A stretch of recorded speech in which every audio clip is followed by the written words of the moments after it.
Bonjour famille Code F, comment allez-vous? Alors, en lien avec le thème de cette semaine-ci, qui est économiser sans se priver, j'ai une question pour vous. Connaissez-vous quel est votre facteur latte? Oui, oui, vous avez bien entendu, votre facteur latte.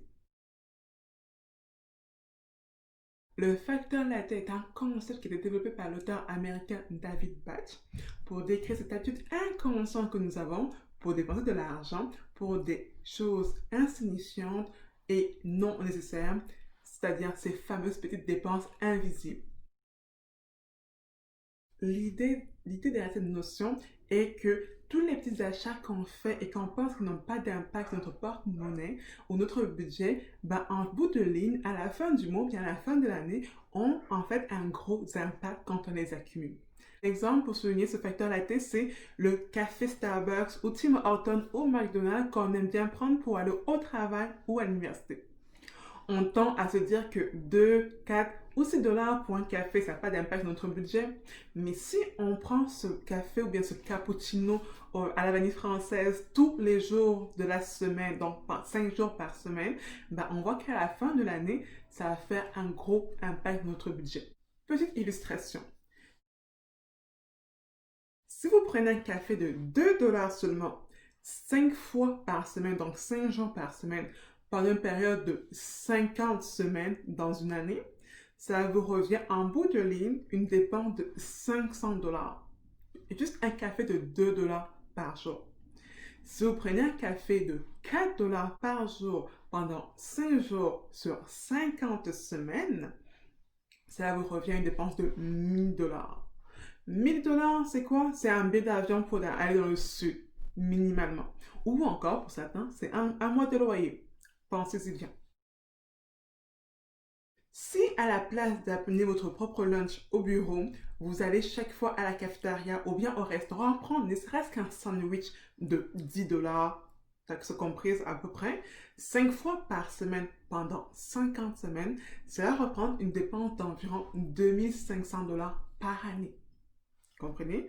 Et si au lieu de 10 dollars que vous dépensez pour votre sandwich, vous allez plutôt prendre un repas d'à peu près 15 dollars, taxes non comprises ou comprises, sur une même période de 5 fois par semaine sur 50 semaines, ça fait une dépense annuelle de 3750 dollars.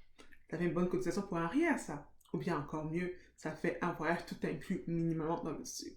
Ce calcul peut se faire, oui, pour le café ou bien pour le lunch, mais aussi pour toutes les dépenses qui nous paraissent anodines, mais qui, quand on les accumule, peuvent faire gros. En fait, vont faire gros. Attention, le but ici n'est pas de vous dire de ne pas vous faire des petits plaisirs de temps en temps. Non, ce n'est pas ce que nous disons.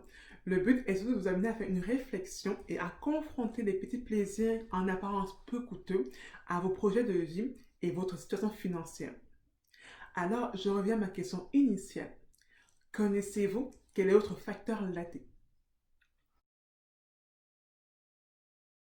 Ce concept de facteur latte ne s'applique pas seulement aux buveurs de café ou bien aux amateurs de cappuccino vanille française.